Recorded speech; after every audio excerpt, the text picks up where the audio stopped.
শিশুদের সাথে প্রিয় নবীজির আচরণ কেমন ছিল। আমরা সিরাতে এবং হাদিসের দিকে যদি তাকাই তাহলে দেখব প্রিয় নবীজি শিশুদেরকে তাহনিক করে দিতেন। তাহনিক, তাহনিক শব্দটির সাথে কি আপনারা পরিচিত, নাম শুনেছেন?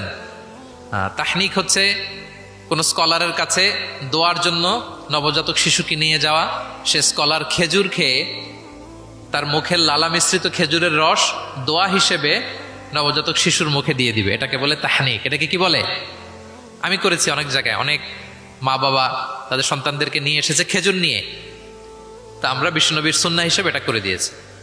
আল্লাহ রাসূল সাল্লাল্লাহু আলাইহি সাল্লামের কাছে তাহনিক করতে সাহাবারা আসতো, তিনি শিশুদেরকে পরম মমতায় তাহনিক করে দিতেন। মদিনাতে যখন সাহাবারা আসলো, তাদের কারো ঘরে কোনো সন্তান জন্মাচ্ছিল না।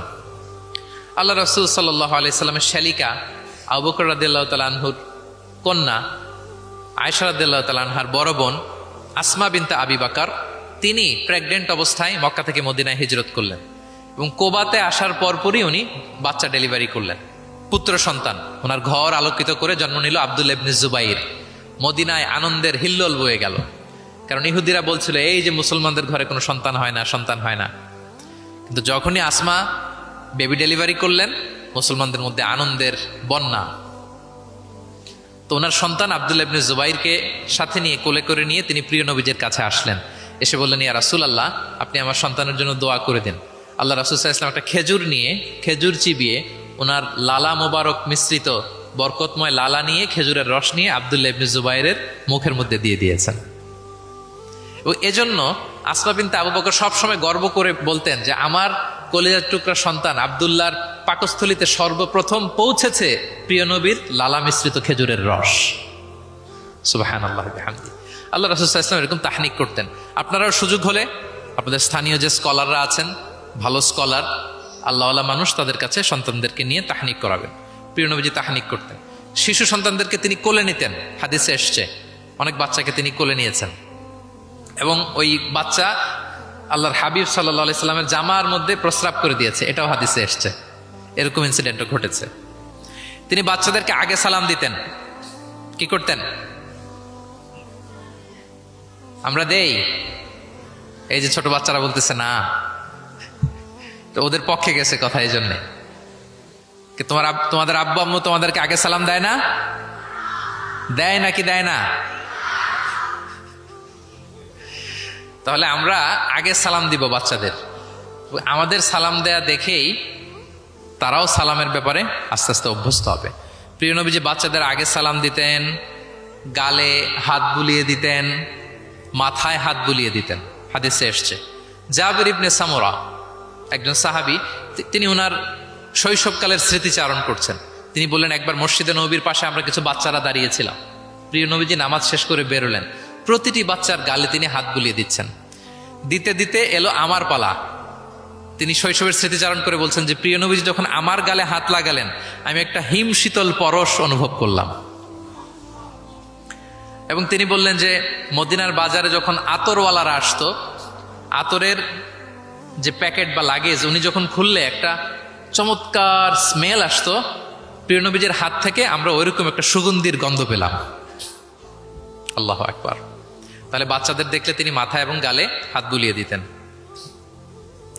তিনি বাচ্চাদেরকে দেখলে চুমু খেতেন, বাচ্চাদের সাথে খুব মজা করতেন, খেলাধুলা করতেন। হাদিসে এসছে ওনার চাচাতো ভাই যারা আছে ছোট ছোট, তাদেরকে তিনি লাইন ধরে দাঁড় করাতেন আর বলতেন, মান সাবাকা ইলাইয়া ফালাহু কাদা ওয়া কাদা। দেখি কে এসে আমাকে আগে ধরতে পারে, যে ফার্স্ট হবে তাকে এটা দিব, যে আগে ধরতে পারবে তাকে এটা দিব। আল্লাহু আকবার।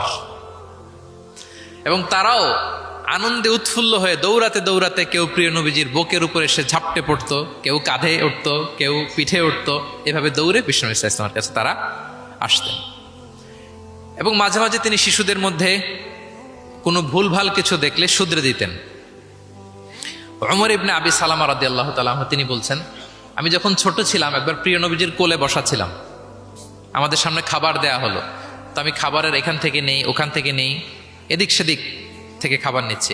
আল্লাহ রাসূল সাল্লাল্লাহু আলাইহি ওয়াসাল্লাম আমাকে বললেন, ইয়া গোলাম, হে বৎস, সাম্মিল্লাহ, তুমি বিসমিল্লাহ বলো। তাহলে খাওয়ার শুরুতে আমরা কি বলবো? ওয়া কুল বিয়ামিনিক, এবং ডান হাতে খাও। কোন হাতে? কোন হাতে? ডান হাতে। আচ্ছা।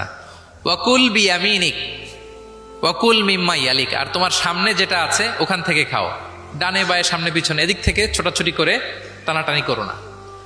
তিনি বলেন যে বিশ্বনবী যখন আমাকে এই গাইডলাইন দিলেন, তারপর থেকে আজীবন আমি এই সিস্টেমেই খেয়েছি, আজীবন এই সিস্টেমেই খেয়েছি।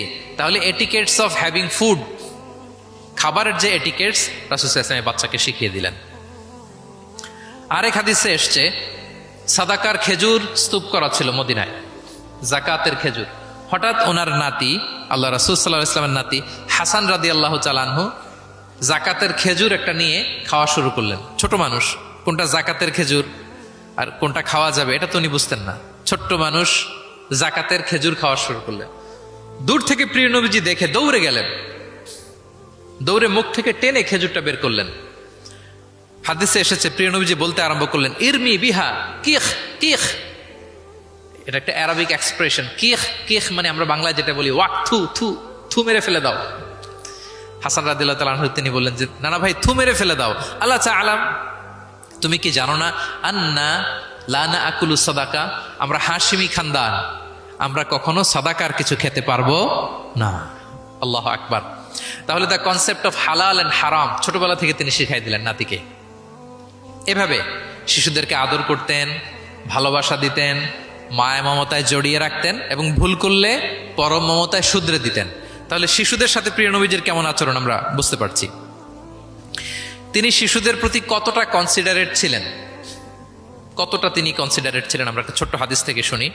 একবার তিনি কোনো এক নামাজে দীর্ঘ লম্বা সিজদা করে দিলেন, দীর্ঘ লম্বা, এত লম্বা সিজদা কখনো তিনি করেন না।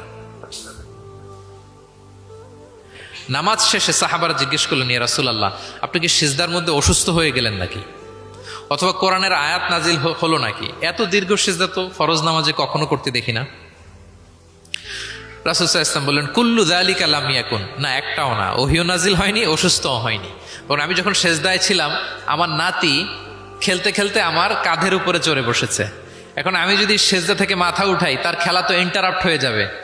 এজন্য যতক্ষণ সে মাথার উপরে পিঠের উপরে বসে বসে খেলছিল, আমি সেজদায় লুটিয়ে পড়ে সেজদাটাকে লম্বা করে দিয়েছি।